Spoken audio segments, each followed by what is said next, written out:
Welcome, panel. Thanks for making the time. Really looking forward to this. And I guess a bit of a follow-on from what I spoke about earlier. What are the problems we're solving? And clearly there are a number of levers that we can potentially pull. And I'd like to maybe start, Mike, by going across to you, because you've just created a whole new half marathon in Chicago. And there's an amazing story behind that, the route, the objectives you were trying to achieve, and the problems you were solving. Give us a little bit of an insight into that event, please. Sure. Sure, Chris. Thanks again, and thanks everyone for being here, and thank you for this opportunity to be up here and, with these panelists as well. But yeah, this year was an amazing year in terms of all the events that we were able to produce, in particular the Bank of America Chicago 13.1. It's something that's been in the making, should have taken off back in 2020, but I think we all know what got in the way with that. But it really gave us an opportunity to focus on that, what that event potentially could be and what it is today. It was a slow start, but really happy that we were able to get things launched. Yeah, as many of you probably realize, we produced the Bank of America Shamrock Shuffle, an 8K that takes place in the spring, a great right to spring for all the participants and people that live in Chicago, and then we end with the Bank of America Chicago Marathon. But we really felt that what was truly needed is a half marathon.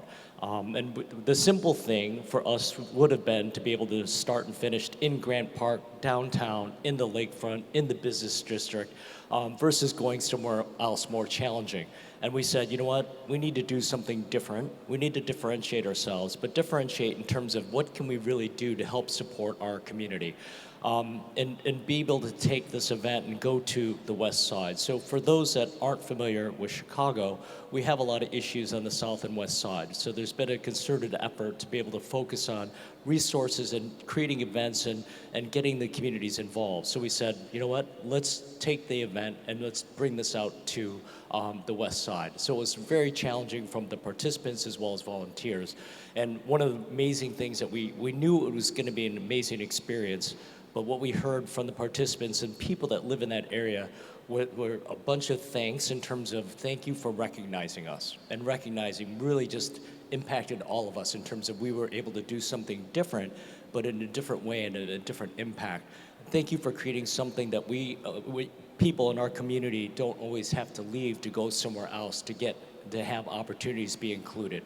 So again, this has been something that's been a building, but we really didn't know the success of it until we started to hear that feedback. And it's been so amazing, and it just aligns in terms of what our purpose is, our vision and mission for our organization.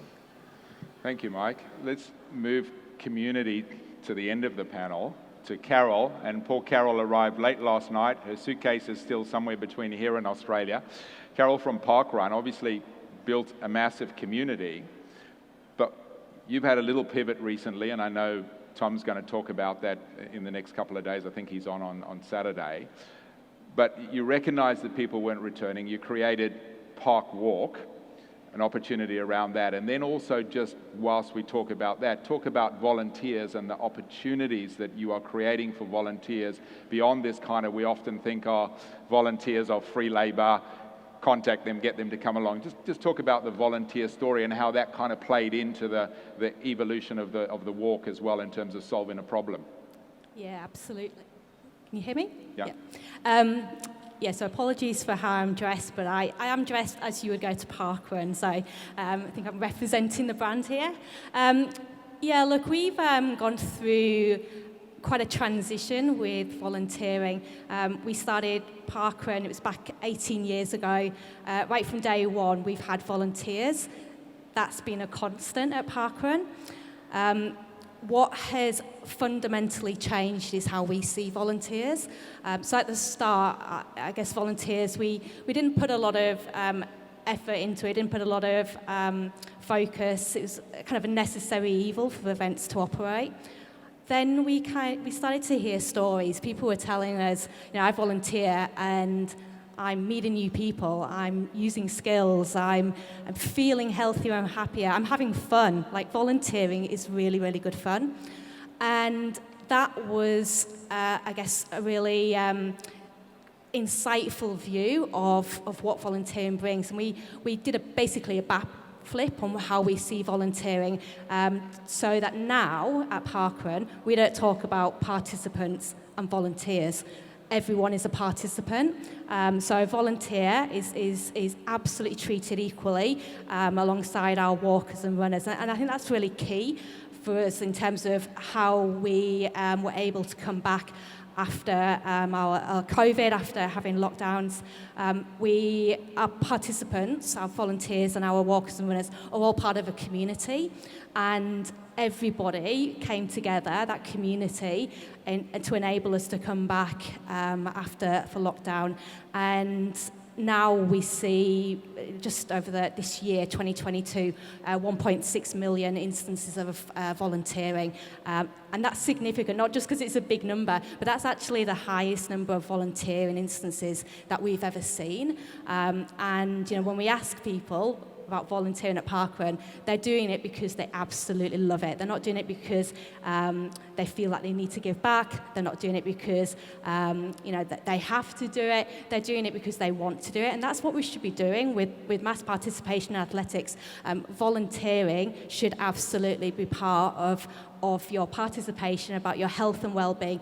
It's not just the people who are walking and running. In fact, I'd actually go as far as to say volunteering is physical activity, not in the conventional sense of calories and steps, but people are moving with volunteering. They're putting out cones at Parkrun, they're handing out tokens, they're handing out water at a mass participation event, and we need to recognise that and celebrate it. Thank you. Come back to how you engage with those volunteers. We could have a whole panel just on that, but just one key evolution in terms of, you spoke about community there. How do you make them feel like they're part of that community beyond just event day when they turn up on a Saturday morning or a Sunday morning? Yeah, we equalise everything that we do with volunteering.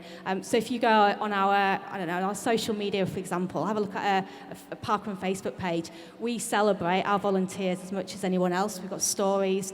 We make them part of the community. When you come to a Parkrun event, the volunteers are celebrated as much as they get round of applause. They get more than the walkers and runners. And yeah, I just think it is. I think a lot of it is about equalising it and not seeing them as, there as an operational requirement for an event to happen. They are part of that community. And as I said, I think that's been fundamental for why we've had success coming back. We've got 2,000 events globally, 2,200 operating. We're going to have 36,000 volunteers this weekend. And that's because we are one big community. Wonderful. Stuart, while we're on the theme of workforce, and I know we talk about them all being participants, but clearly they are a contributor to the workforce. Talk about what you're seeing in the Great Resignation, people moving on. What can the mass participation industry, with some of the stories I'm hearing as part of the turnover is like, I don't want to work long hours anymore. I don't want to be away from my family. The reality of our industry is that we need that. So how do you address that? And I know we'll talk, Mike has embedded purpose into his, and we've got a great case study with Mike tomorrow, but what are some of the tips that you might be giving people out here that are struggling to recruit new staff, retaining their existing staff, and talk a little bit about the platform that you've created in that story? Yeah, thanks for that. It's an interesting question, and the thing that becomes apparent was really obvious in your first section was the lack of young people involved. And young people now, if they're going to be involved in sport, it can't be pulled on by people my age and over, or our age and over. It needs to be having people coming through with fresh blood, with new ideas, but they don't want to come in and work long hours, and frankly, they shouldn't have to. There is a fundamental problem in the model that we use where we rely on people doing 18, 20-hour days in the week leading into an event. It's just not sustainable, particularly beforehand as well, when they might have been doing 10, 12, 14 as well. So they're exhausted before they get to the event anyway. In terms of engagement, younger people now really want to understand a purpose. They're not going to just sign up for something because it's a job. If you give them a job, they'll quit pretty quickly. That's the basic fundamental of how the labour market now works. They need to have a meaning for it, they need to have a purpose, but also they want to believe that the organisations they work with share or have values that they believe in. If your ethos is we're a running organisation, that's unlikely to obtain or attract anyone other than the runners. What you need to have is a sense of purpose and vision and mission, as Mike talked to, because that's what people are going to sign up to. But there needs to be a change in mindset. The way I know, even from my own team, the way the people under 30 and under 35 work and their expectations and how they want to work is completely different. They're much happier to work remotely. They don't need as much social interaction. They want to be given more responsibility, even though sometimes they may not have quite the capacity to deliver on that. So you need to take on much more of a mentoring role. And they also view the world differently. So theirs is a world of TikTok and Twitch, and whereas a lot of the people in here, it'll be at best Facebook and maybe YouTube. They see the world very differently. They have different values. They want different things, and they really want to feel like they're providing or working for a greater purpose.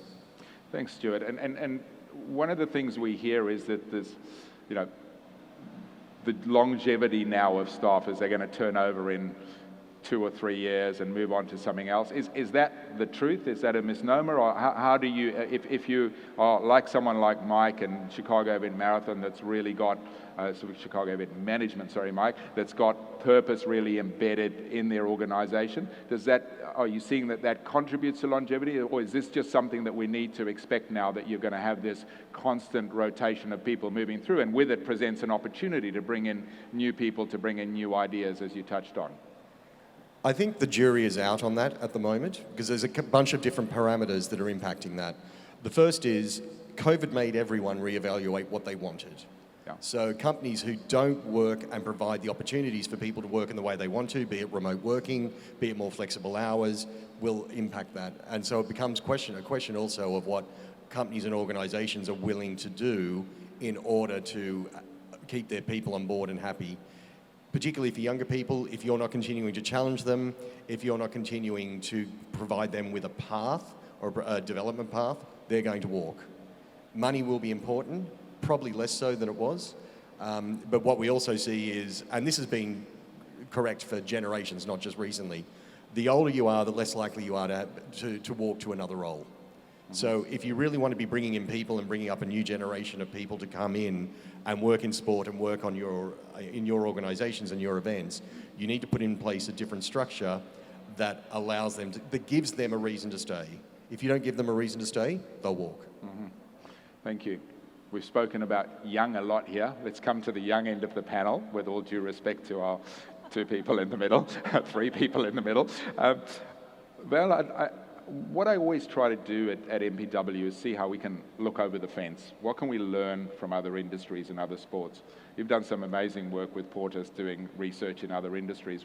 Share with us some of the problems that are being solved in other sports and some of the research that you've seen there that might be relevant to this group here, please. Yeah, thanks, Chris, and thank you for outing me as one of the youngsters in the room. Well, look, if I take a step back for a second from the world of mass participation events and just think, what are some of the big problems that the sports globally and actually just the world are facing? Health and social crises are kind of becoming very, very pertinent.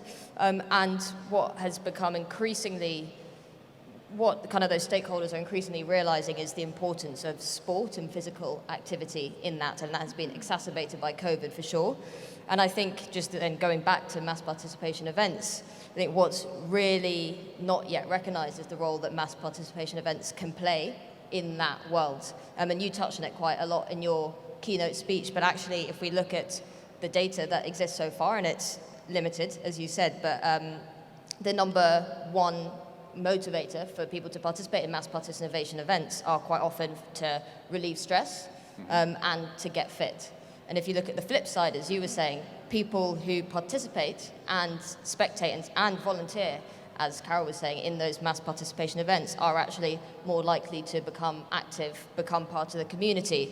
And so when you put all of that together, that starts to paint a picture of mass participation events being a really powerful tool for greater societal and health and well-being and community good, both at an individual level, but also at a community center level and also at a wider societal level. And that's important, as I said, for the individual, but that's where governments and the public sector can become a really important player in that. And I know we have a panel on that later, which I'm very excited to listen to.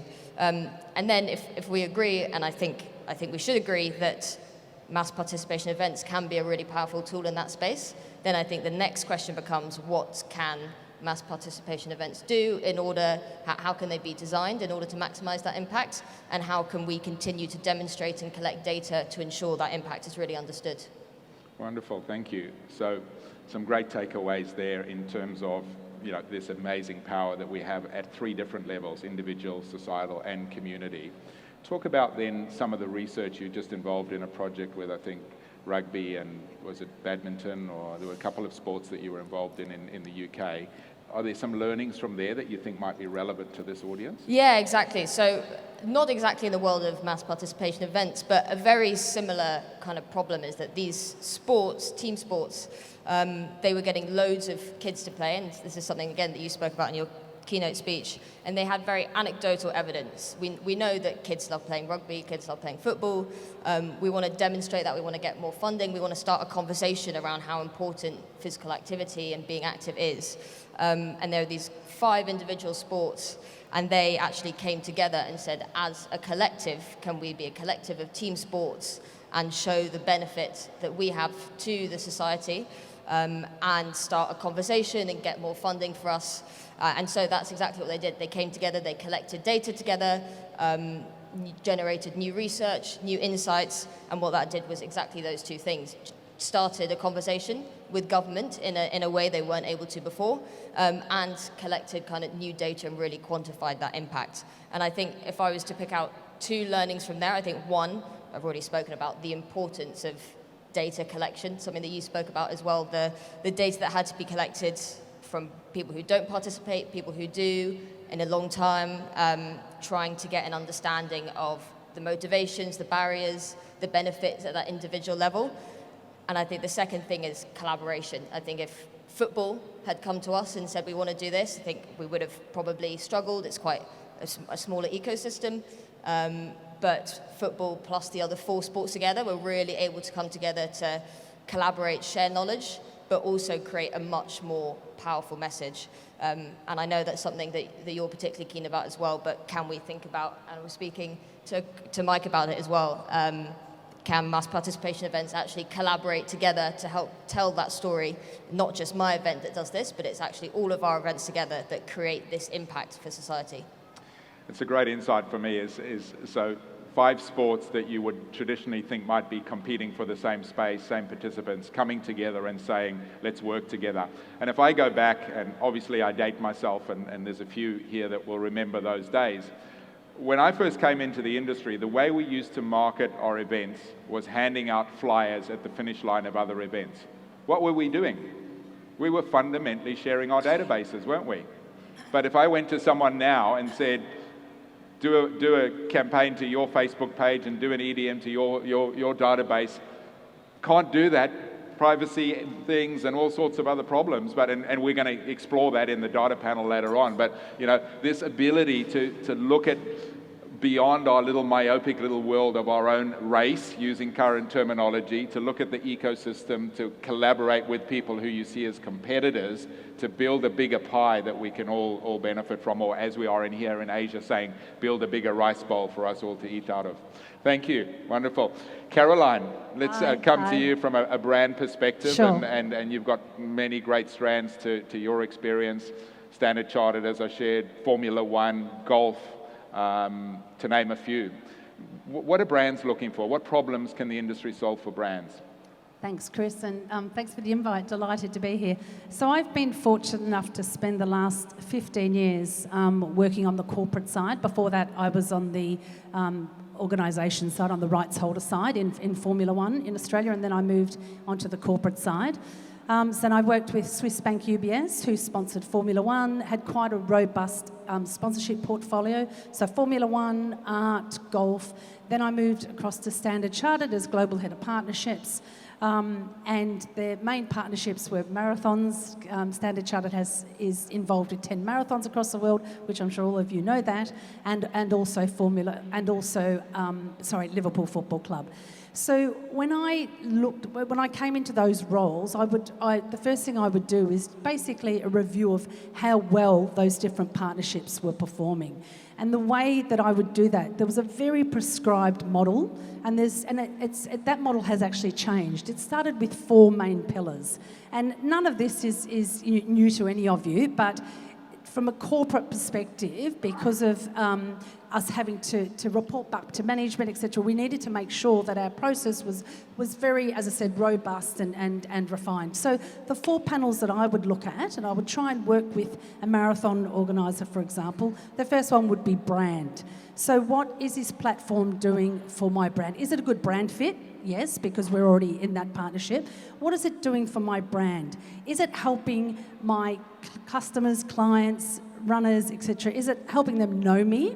And if they know me, well, we've ticked the awareness box. And I guess that goes to your point about gone are the days of just slapping logos everywhere, because that's not going to cut it. So the first thing is, do they know me? Do they understand me? So does this platform have an opportunity to tell to explain what we do as a bank, what are our services, etc. Then you're moving into the sweet spot. They know me, they understand me. Do they like me? And are they going to use me? So I would work with the organisers to try and formulate a brand strategy, which was just beyond putting a logo on a shirt. So that's the first thing, brand. The next one is business, and this has become increasingly importantly, mostly because the model within corporates has changed. When I first started in sponsorship, I was given a large pot of money, depending on how deep the pockets were, and that budget sat with me centrally. So it was myself, and I would report up to head office, and then I would work with the business. What do you need out of this partnership? But that's changed. The budgets now sit with the business. And so there's a greater responsibility and accountability. So with those budgets sitting with the business, we have to be able to demonstrate return on investment. And if I think about the Standard Chartered's partnership with the Liverpool Football Club, so we have the logo on the front of the shirt. We pay several millions of dollars for that. We went into that partnership purely as a brand play, but as we developed more, and that was 15 years ago, but as times changed, we developed more budgets. It was all about returning investment to our businesses and how could we do that. And one of the things that I worked on when I joined Standard Chartered was I was talking to Liverpool, and Liverpool have 790 million fans around the world. I mean, that number's nuts, right? So I would go in front of management and go, oh, no, it's great that we're sponsoring Liverpool. They have 790 million fans. And, the senior manager, as you would expect him to do, say, well, are we talking to those people? How much do we know about those people? So then I worked with Liverpool to say, okay, where a lot of your fans are sitting in the emerging markets. Standard Chartered is an emerging market bank. We know that there's loads of LFC fans in Indonesia, Africa, Asia, Middle East. How can we go together? Because Liverpool weren't talking to their customers either in those markets, which kind of blew my mind. So then we sat together and we put a task force that said, how are we going to go to those markets and talk to those clients together? And we did that by developing a digital platform, because we also knew that 99% of our clients and Liverpool's clients sitting in Africa, Asia, Middle East would probably never get to Anfield, which is Liverpool's home ground. So we didn't have that opportunity to market one-on-one with them. We didn't have our race day. So we had to set up this really robust digital platform. We called it SC, Standard Chartered Rewards. So then we started engaging with our fans, and LFC were engaging with their fans in these markets. That's the sweet spot of that is all about the data, and then giving a brand the opportunity to mine that data. And there's all sorts of issues. We know, cross-border, and we're talking about data later on. But the sweet spot is a bank knowing exactly who the LFC client is, who they're banking with, that they're married, they've got 2 children, and that they're just about to buy a house, so that from our perspective, we're able to then serve them the right amount, the right content at the right time. So brand, business, employees, the next one. A bank like Standard Chartered has 70,000 employees. That, for a marathon event, is huge. Like there's a target market on its own. The fourth one is community. A lot of the marathons were delivering against that for us, working with the communities. The bank wanted to support the communities that we were operating in. And the fifth pillar, which is a new pillar that I've actually personally had to upskill on, and I would recommend if you're not doing this that you upskill on this as well, is that topic of sustainability. That wasn't a pillar 5 years ago. Now, when I was sitting in Standard Chartered, I couldn't spend a cent of my marketing budget because Standard Chartered is a bank that aspired to be the most sustainable bank in the world. So I needed to understand, what does sustainability mean for a bank? How can we then bring that into an event? I couldn't spend $1 of my marketing budget unless I could answer the question, how does this ladder up to our sustainability aspirations? So I guess in summary, it's brand, business, employee, community, and sustainability.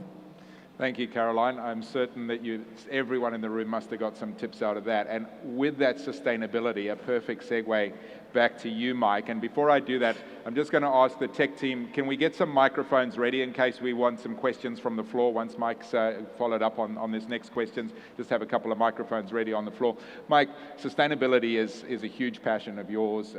Chicago Marathon is standout, evergreen on in terms of your certification for the Council for Responsible Sport, personal passion. Tell us a little bit about, again, coming from the topic of the panel, what are the problems that your event, and again, let's move past the event to everything that you do, what are some of the problems that you've helped solve from a sustainability perspective, please?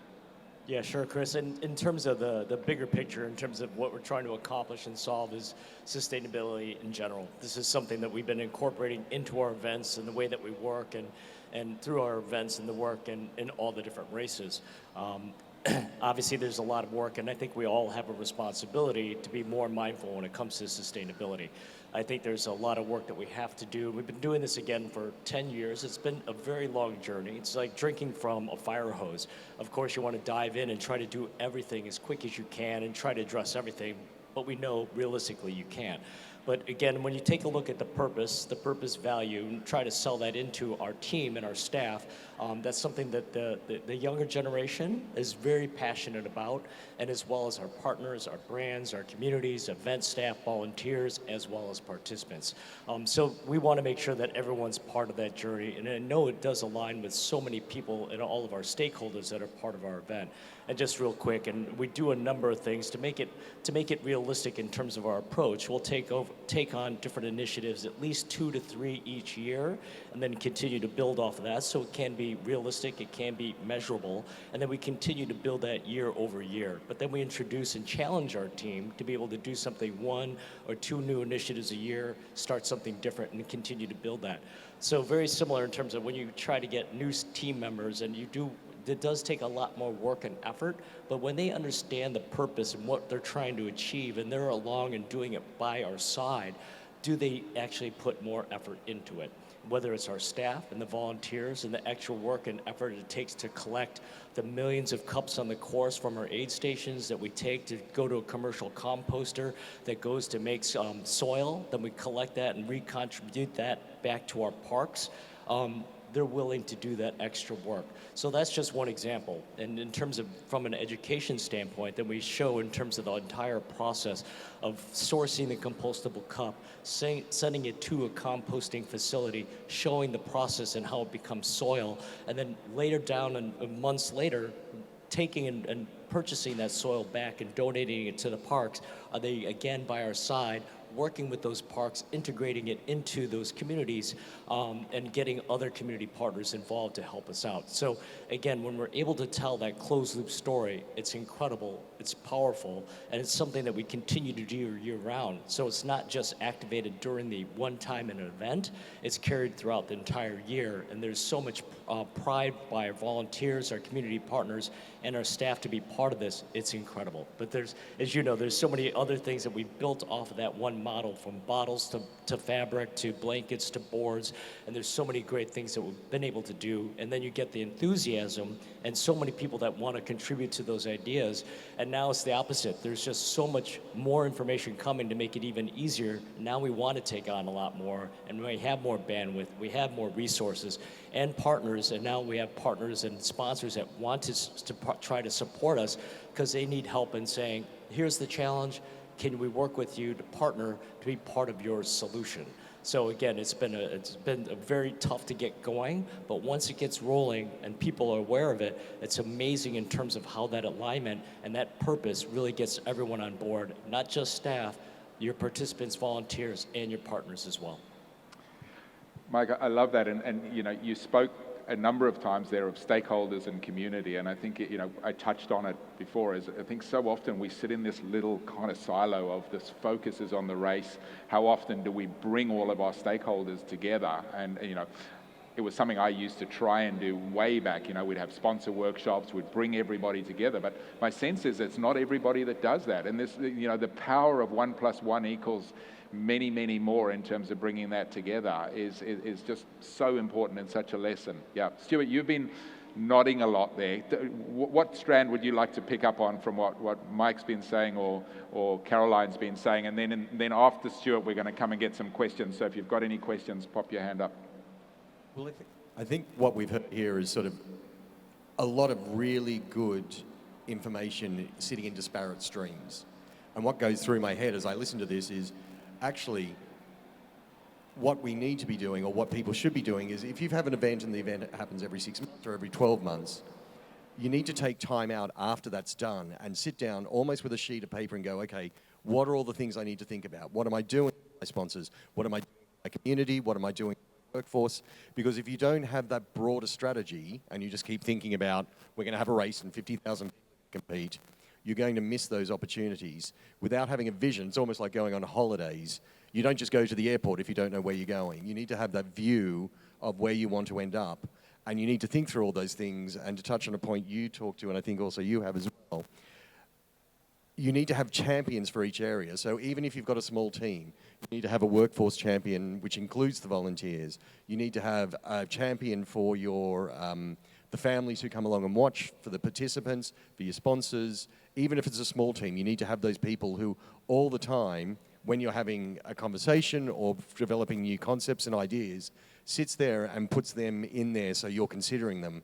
A lot of the teams will be small and you won't be able to have a dedicated marketing manager and a dedicated workforce manager potentially, but have people who take on the roles of being the champion of them and bringing their ideas in. So I think it was two things that were going through my mind.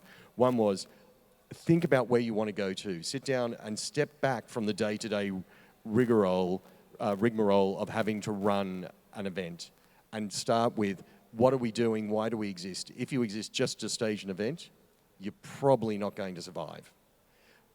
If it is, here are all the different things we want to do, then you can start putting a plan in place. And at the same time, once you've done that, have people who champion those different elements while you're going through and becoming more and more drawn into the detail of getting closer to the event day.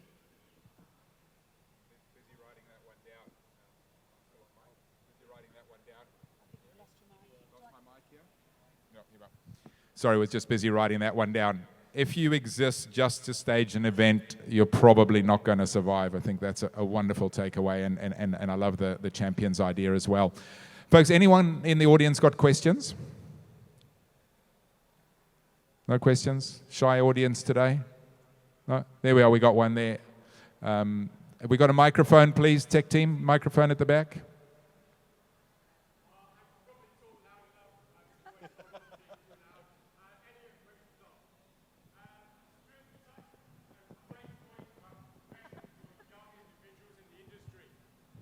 And I'm one of the fortunate few who was able to keep standing under 30. And I can tell you, when I started, I had battles to get to where I am. I was told, you're nobody, I'll shut you down tomorrow. The question maybe is actually going back a step from what you're talking about, and maybe it's one for Carol in particular, is what's the route into this for young people? You know, I had a catch-up with my Year 6 teacher about 4 years ago. For those of you who don't know, British curriculum, I was 10 and 11.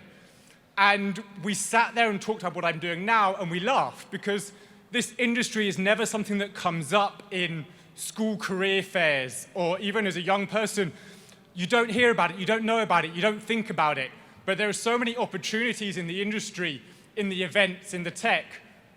What can we as an industry do to bring more young people into it? We need the progression, but you've got to get them into it first. Carol, maybe you take that one. Yeah. Thank you, Elliot. Yeah, I think that's a great question.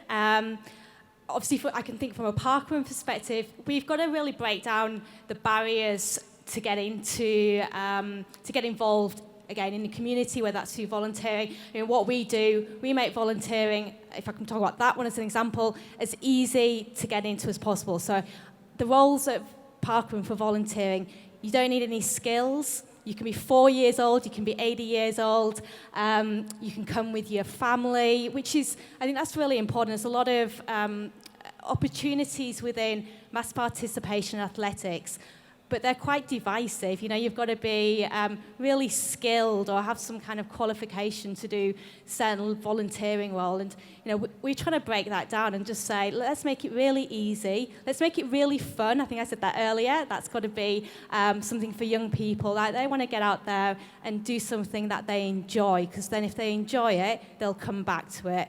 And I think then, once they've got involved and they can see how great this is and how easy it can be, then obviously that will lead to interest into possible other opportunities with what you guys are doing in the mass participation athletics, getting more involved in kind of more workforce roles. So yeah, I think we've just got to, from a volunteering perspective, we've really got to reframe this and reposition it, not, as I said earlier, as something that's a chore, but something that's fun and enjoyable and has opportunities.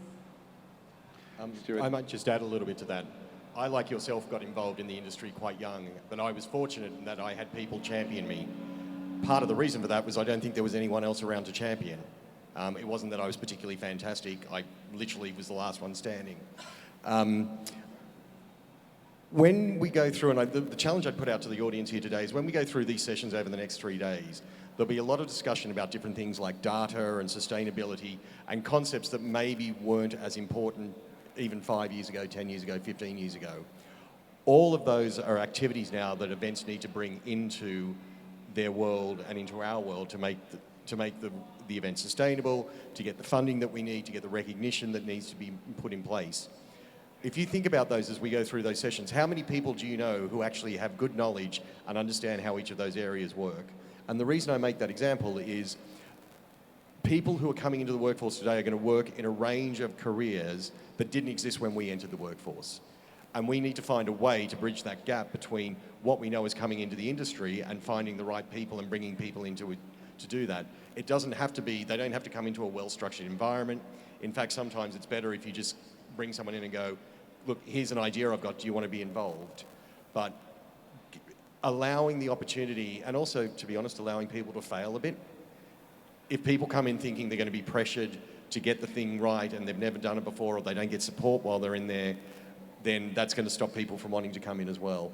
People go to work, or people are involved in something to do good. Very people go into and do something to fail. So the more you can give them the environment that allows them to do that and build that, but also as part of that, we need to go back and look at what is developing, what are the new skills, what are the new industries, what are the new things that are touching our events, and how do we tap into them? Thank you, Stuart. Folks, we've got about 2 minutes left, so what I'm going to do is I'm going to go quick run around the panel, 30 seconds each, one key takeaway that you'd like to leave the audience with. And I'm going to put the pressure on you first, Viola.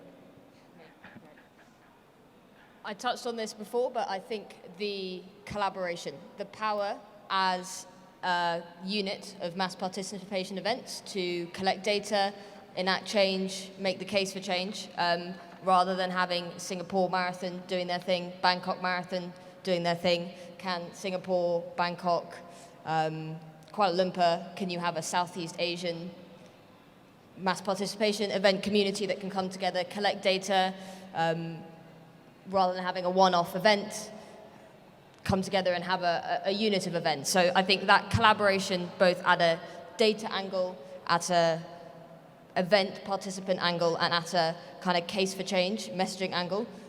Collaboration, I think, is the message that I'd like to leave you all with. Wonderful, thank you. Caroline. I would focus on looking at ways to engage with participants outside of the race period and then making that as personalised as possible. 80%, there was a study that said that 80% say they're more likely to do business with an organisation if it offers a personalised experience. So focusing on how to engage with participants outside of race period and then how to personalise it. So Robb doesn't get the same email again. Thank you. Mike. Ours would be diversity and accessibility in terms of making sure that our organization, our company, our events, our workforce are representative in terms of the communities that we serve. And we're going to be putting out a lot of extra effort to make that happen. And it starts with our company first. And we as an industry need to change in terms of what our workforce looks like and making sure that people have access as well as our participants. Our participants for the marathons, I think that's globally, especially in the US, is not that diverse. And I think we have a responsibility and we have an opportunity to change that. Totally, great point, thank you so much. Stuart.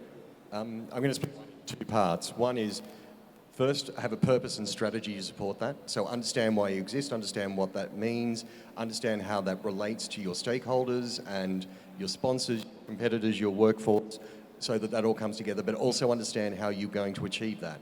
And you're not going to achieve it all in the first year. The second part I then put, which is because I think there's been a lot of different elements brought up today and it can seem quite daunting. Don't forget that the event sits at the centre of all of this. Without the event, there's no sponsor, there's no spectators, there's no participants, there's no workforce. The role of the event is to bring all these people together. And there's a great opportunity in that, and that ties back to the collaboration. But without you doing these things well, the community as a whole is the poorer for it. Thank you. Carol, last words.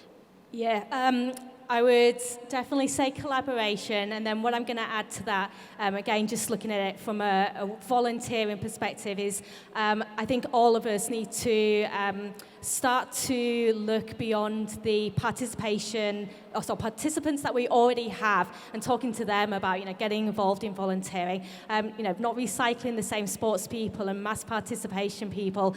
Go out to our wider. We're going to have to shout. Third time lucky. Hello? Okay. Our wider communities. I was talking to Tom earlier, and we were just saying that actually, if you think about it, who are the people that can come along and help out as volunteers and get involved? It's actually everybody in the world. With volunteering, there are no boundaries. You can be young, old. I said earlier, you don't need necessarily skills. We can accommodate different levels of experience. So I hope that we can come back next year and we can say there are no challenges with volunteering, because I really believe that. I think that's something that we have now, but we can definitely work on. Thank you so much, folks. Please join me in thanking Caroline, Stuart, Mike, Carol, Caroline, and Viola. Thank you so much. Thanks for your time. Love the conversation.